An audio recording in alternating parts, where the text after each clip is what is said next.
말씀은 이사야서 51장 1절부터 23절까지 말씀입니다. 구약성경 1031페이지 이사야서 51장 1절부터 23절까지 말씀 교독해서 읽고 마지막 절은 함께 읽도록 하겠습니다. 이사야서 51장 1절부터 23절까지 말씀입니다. 제가 먼저 1절을 읽도록 하겠습니다.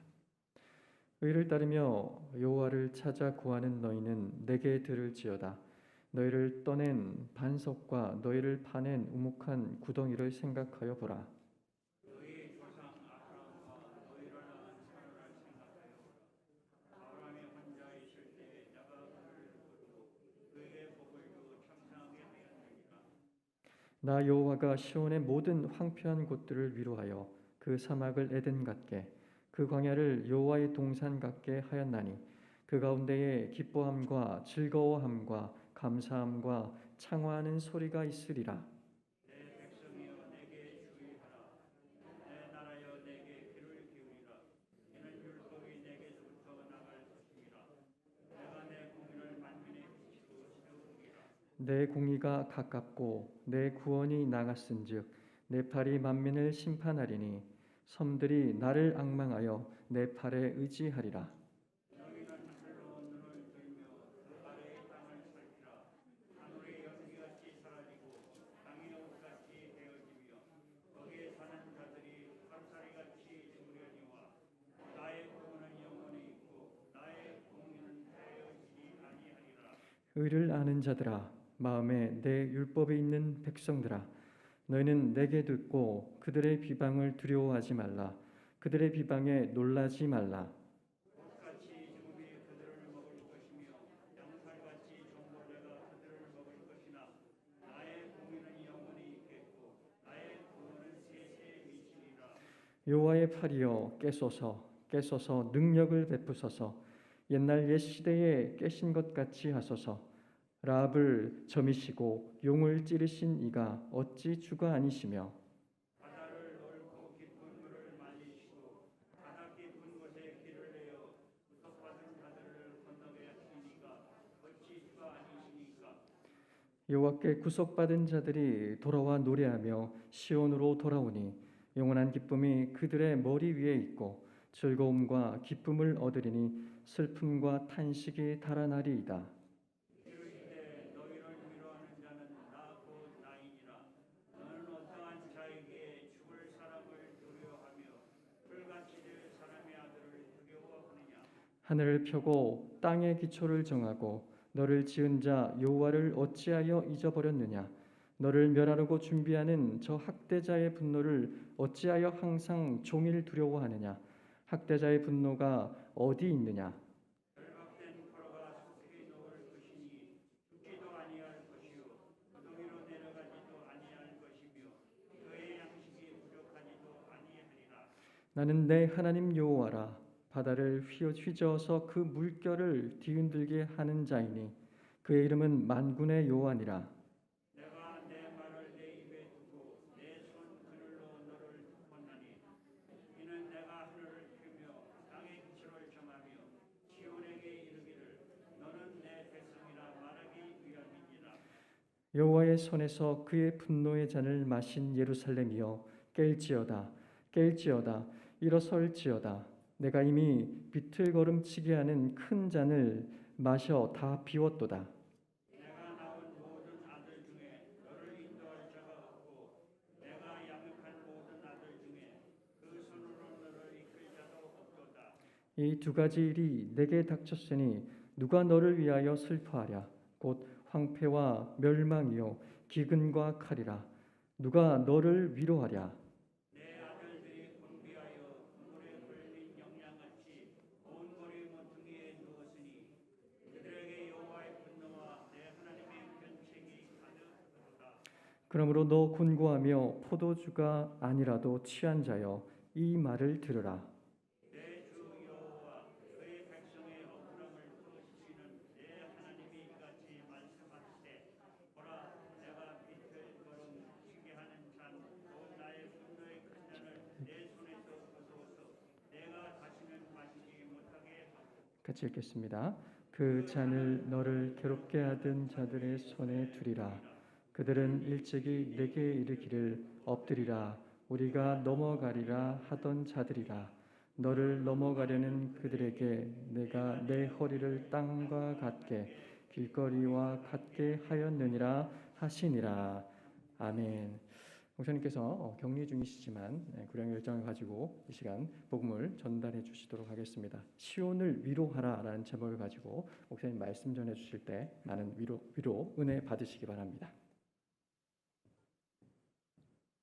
이사야 1장부터 39장은 이스라엘의 범죄와 심판에 관한 말씀입니다.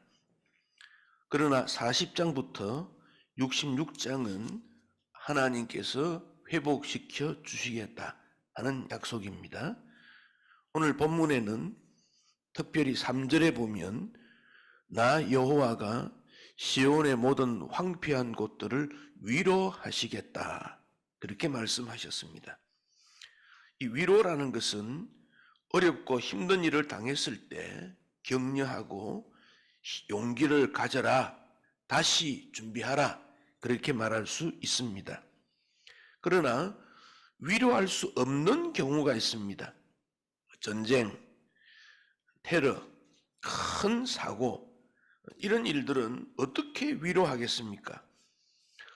지금 이스라엘 백성들이 바벨론의 포로로 잡혀갔습니다. 누가 위로할 수 있겠습니까? 아무도 위로할 수 없을 것입니다. 가장 불행해졌다고 생각할 것입니다. 그런데 하나님께서 위로하십니다. 하나님께서 위로하신다는 것은 그들이 당한 고통보다 훨씬 더 기쁘고 즐겁고 감사한 일을 계획하셨기 때문에 위로하시겠다 말씀하고 있습니다. 이스라엘 백성들은 지난날 과거에 대해서 잘 살았는데 지금은 완전히 망했다 그런 생각을 할 것입니다. 그런데 하나님께서는 옛날에 잘했느냐 못했느냐, 옛날에 자유했느냐 자유를 빼앗겼느냐 그런 것을 중요하게 여기지 않고 누구에게 소속되어 있으며 누구에게 붙들려 있는가 그 점을 강조하고 있습니다. 그래서 1절 말씀에 보면 의를 따르며 여호와를 찾아 구하는 너희 그렇게 말했습니다. 의, 진리, 공의, 하나님 말씀을 따른다는 것입니다. 여호와 하나님을 찾는 자입니다. 누구겠습니까? 유다가 망하고 예루살렘의 성전이 불에 탔지만은 그리고 노예로 끌려가서 고생하지만은 그래도 하나님이야, 그래도 믿음이야, 그래도 신앙이야 이렇게 생각하는 사람들입니다. 믿음을 위해서 살았지만은 많은 고생을 했습니다. 그들을 하나님께서 의를 따르고 여호와를 찾는 자들이라 그렇게 말씀을 하셨습니다. 지금 고생하지만은 앞으로 하나님께서 더 큰 축복을 주시겠다. 얼마나 많은 고생을 했느냐 그것이 중요한 것이 아니라 고생 가운데 얼마나 하나님을 믿느냐 하는 것을 묻고 있습니다. 이제 세 가지를 비유를 들었습니다. 1절 중간에 너희를 떠낸 반석과 너희를 파낸 우묵한 구덩이를 생각하여 보라 그랬습니다. 여기 떠낸 반석이라는 말은 어느 큰 돌이 있을 때 그 돌을 끄집어내어서 사용하려고 하면 그 돌을 파내게 됩니다. 그 돌을 파내면 거기 파낸 자국은 구덩이가 남을 것입니다. 우묵한 구덩이, 볼품없는 구덩이입니다. 그런데 돌을 다듬는 석공이 그 볼품없는 그곳에 있는 구덩이에 있는 돌을 끄집어내어서 최고의 작품을 만드시겠다. 이게 우리 하나님이라는 겁니다. 내가 어떤 돌이냐, 내가 어떤 형편에 있느냐, 그것이 중요한 것이 아니라 하나님의 손에 붙잡혀 있는가, 그 점을 중요하게 여겨라, 그 말씀입니다. 2절에서는 아브라함과 사라를 생각하라고 했습니다. 아브라함, 사라, 하나님께서 부르시기 전에는 평범한 사람입니다. 돈은 좀 있고 조금 부자였는지 모르지만 하나님 보실 때는 평범합니다. 장사를 좀 하고 짐승을 좀 길렀겠지요. 그리고 우상을 섬기는, 우상을 판매하는 사람이었을 것입니다. 그런데 아브라함과 사라를 불러내어서 복을 주었습니다. 그의 생이 변화됩니다. 하나님의 능력은 이런 변화의 축복이 있다 하는 점을 우리에게 보여줍니다. 본문에는 없지만 모세도 그렇습니다. 모세는 애굽에 있는 귀중한 왕자였습니다. 계속 거기 있었더라면 잘 살았겠지요. 그러나 그는 나중에 어떻게 되었겠습니까? 그런데 그가 광야 생활하면서, 나그네 생활하면서 양을 기르는 사람이었는데 하나님 손에 붙잡히는 지팡이가 됩니다. 그때를 생각해 보라. 그에게 복을 주어 창성케 했다. 전능하신 하나님 손에 붙잡히는 것이 얼마나 큰 복인가, 그 점을 알게 됩니다. 이제 3절에서는 시온의 모든 황폐한 곳이라고 말씀을 했습니다. 예루살렘이 전쟁으로 말미암아 다 무너졌습니다. 거대한 쓰레기만 남았습니다. 시체가 길거리에 있습니다. 짐승들이 다닙니다. 그런데 하나님께서 그곳을 에덴 같게, 여호와의 동산 같게 변화시켜 주겠다. 어떻게 그렇게 하겠습니까? 성령으로 말미암아 비참한 인생들이 하나님의 능력으로 말미암아 광야가 에덴 동산처럼 변하고 우리의 마음에 슬픔과 가난과 질병과 고통이 있었지만은 기뻐함과 즐거워함과 감사와 찬양이 있게 될 것이다. 할렐루야. 우리는 이것을 복음이다, 하나님의 역사심이다, 그렇게 말씀합니다. 이런 하나님의 구원을 받기 위해서 우리가 해야 할 일이, 사람이 해야 할 일이 무엇이겠습니까? 의로운 생활입니다. 4절 말씀에 보면 내 백성이여 내게 주의하라, 내 나라여 내게 귀를 기울이라, 집중하라는 것이지요. 그 이유가 무엇입니까? 율법이 하나님으로부터, 율법이 내게로, 율법이 하나님으로부터 나갈 것이기 때문에, 나간다는 말은 율법이 이제는 역사한다, 일을 한다, 그런 뜻입니다. 어두운 밤에 빛이 들어가면 빛이 바란다, 그렇게 말하는 것과 똑같습니다. 율법이 나갔다, 복음의 능력이 나갔다. 복음의 능력이 나가면 어떻게 될까요? 4절 뒷부분에 내가 내 공의를 만민의 빛으로 세우겠다.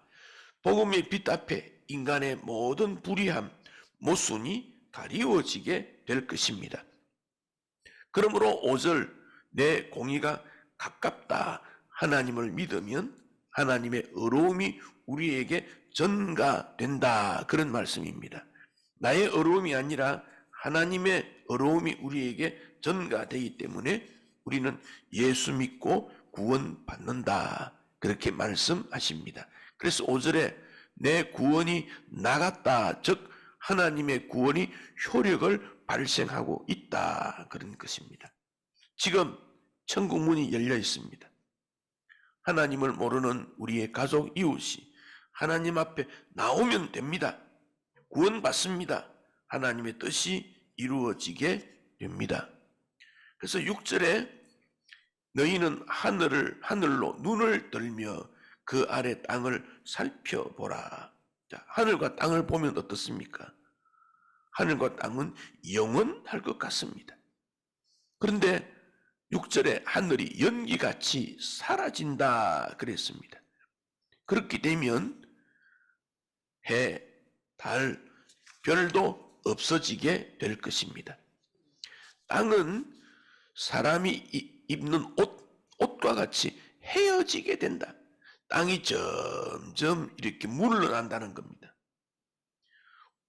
새 옷이 조직이 견고하지만 오래 입으면 낡으면 뜯어집니다. 버려지게 됩니다. 그와 같이 될 것이다. 그러나 하나님의 구원은 영원하다. 하나님의 공의는 폐하여지지 않는다. 주님께서 약속하셨습니다. 과거 우리의 모습은 형편없고 무능력하고 황폐하지만 하나님의 구원은 놀라운 변화가 일어나고 그 하나님의 구원하심을 통해서 에덴 동산 같고 기쁨과 즐거움을 누릴 수 있습니다. 그러면 이런 하나님의 구원을 아는 사람은 어떻게 하겠습니까? 7절 말씀.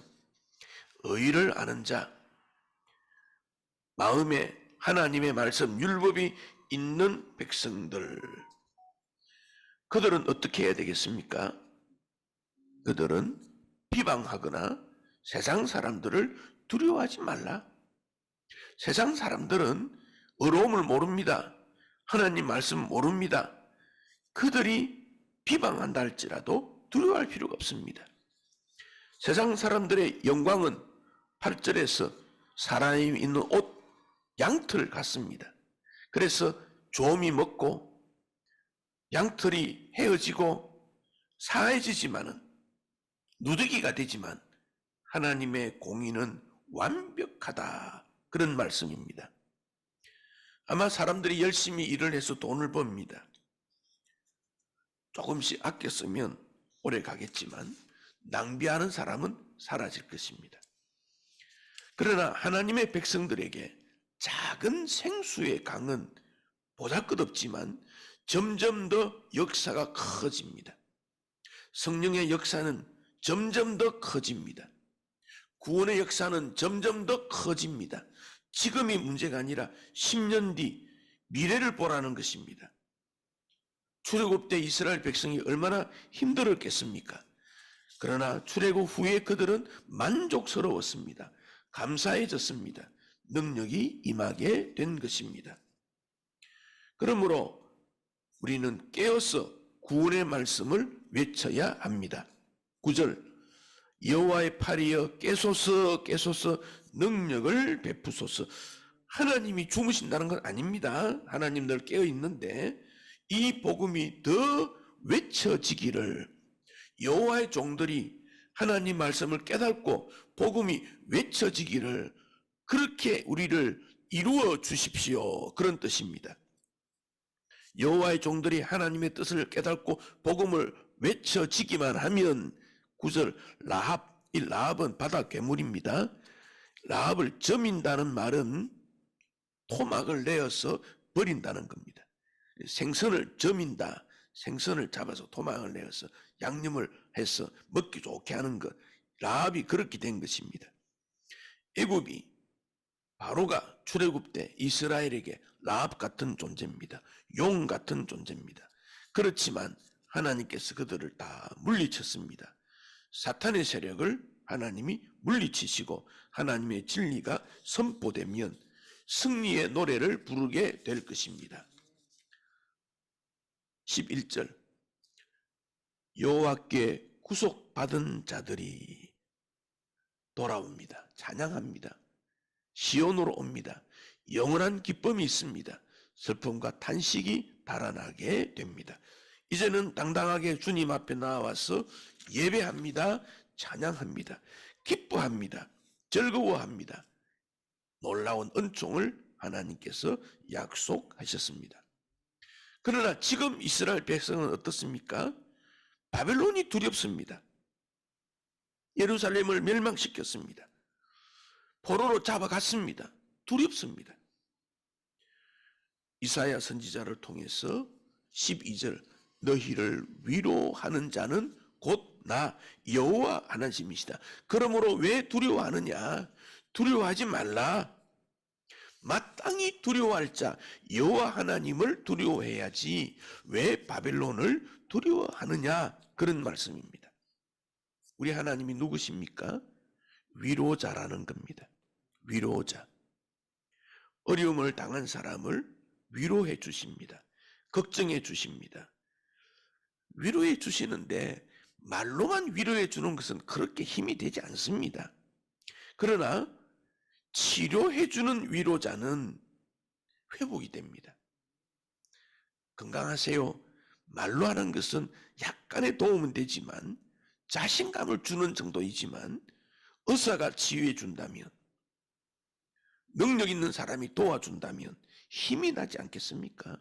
그 하나님이 치료자이십니다. 그 하나님이 우리의 주님이십니다. 13절에 바벨론에 대한 얘기를 하고 있습니다. 바벨론이 학대하게 됩니다. 너를 멸하려고 준비한 저 학대자의 분노를 바벨론을 그렇게 말했습니다. 유다를 공격합니다. 학대합니다. 그런데 그 바벨론을 누가 조절하고 그 바벨론을 누가 감독하겠습니까? 그 학대자의 분노가 어디에서부터 나옵니까? 하나님으로부터 시작된 것입니다. 만약 유다 백성이 빨리 회개했다면 바벨론의 징계가 필요하지 않았을 것입니다. 그런데 바벨론이 공격하게 된 것은 유다가 회복되기 전에, 회개하기 전에 하나님의 분노를 일으켰기 때문에 그렇습니다. 그러므로 13절에 하늘을 펴고 땅의 기초를 정하고 유다 너를 지은 여호와가 살아계시고 그 하나님을 두려워해야 되고 그분은 사랑의 하나님이시기 때문에 그분이 우리에게 영생을 주시기 때문에 그분이 우리에게 어려움을 주셨다면 그 어려움도 이길 수 있을 것이다. 우리에게 주님이 약속하고 있습니다. 그 주님이 우리에게 말씀을 주십니다. 위로하십니다. 14절 말씀. 결박된 포로가 속히 놓일 것이니 죽지 아니할 것이다. 구덩이에 내려가지도 아니할 것이다. 먹을 양식이 부족하지 않을 것이다. 그분은 만군의 여호와 하나님이시다. 그분이 16절에 그 말을 여호와 하나님의 말을 너의 입에 두었다.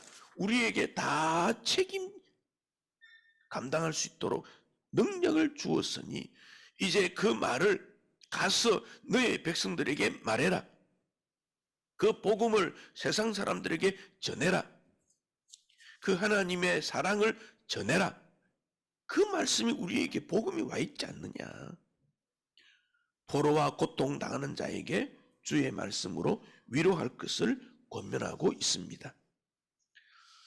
17절로 23절에 있는 말씀은 하나님의 진노의 잔, 분노의 잔이 있는데 지혜로운 사람은 이 하나님의 진노의 잔이 부어지기 전에 회개할 것인데 어리석은 사람은 그렇지 못했다는 겁니다. 근데 유다는 어리석게도 그 분노의 잔을 많이 마셨습니다. 그리고는 비틀거립니다. 쓰러질 수밖에 없는 겁니다. 정신을 차리지 못한 것입니다. 우리는 그 하나님의 진노의 잔을 먹지 않아야 됩니다. 하나님의 진노의 잔을 마시면 어떻게 되겠습니까?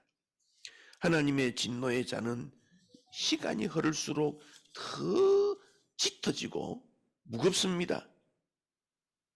죄를 범했을 때 회개하는 것이, 빨리 회개하는 것이 얼마나 중요한지 모릅니다. 이 진노의 잔이 유다에게 주어졌을 때 그들은 바빌론에서 고통스럽게 살고 있습니다. 이제 주님께서 그 진노의 잔을 거두겠다고 말씀하십니다. 이미 우리 예수님이 십자가 위에 고난의 잔을 마셨기 때문입니다. 이제 그 주님을 통해서 우리는 힘있게 능력있게 살 수 있습니다. 그 길이 열려졌습니다. 그러므로 위로해라. 그러므로 하나님의 말씀을 선포해라. 주의 뜻을 나누고 자신감 있게 구원의 백성들이 무엇을 두려워할 것인가? 우리 주님께서 오늘 우리에게 권면하십니다. 사랑하는 성도 여러분, 예수님께서 지신 고난의 십자가, 우리를 위한 것입니다. 그 예수님을 통해서 구원의 길이 열려져 있습니다. 두려워하지 마십시오. 어떤 경우에도 주님이 힘을 주실 것입니다. 그 주 안에서 승리하고 감사하는 참된 그리스도인으로 오늘도 위로자가 되시고 주의 뜻을 이루는 일꾼 되시기를 축복합니다. 기도하겠습니다.